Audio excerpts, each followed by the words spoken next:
આ એક સંત, એક મહાપુરુષની ખુમારી કેવી હોય.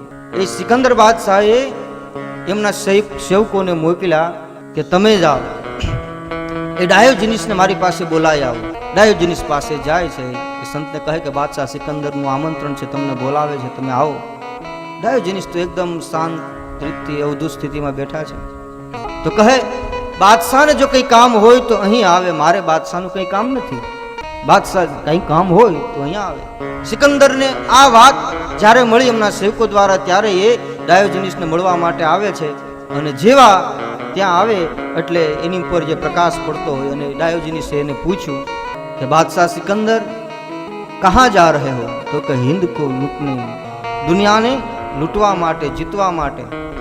પછી તો એક પૂરી દુનિયા ઉપર હું રાજ કરી, આખી દુનિયા જીતી લઈશ. પછી તો કે હું આરામ કરીશ. ડાયોજિનિસની બાજુમાં એક કૂતરું સૂતું હતું.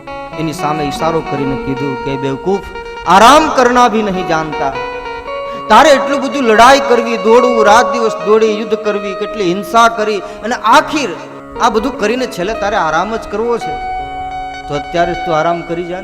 છેલ્લે તો માણસને વિશ્રામ જ જોઈએ, શાંતિ જ જોઈએ.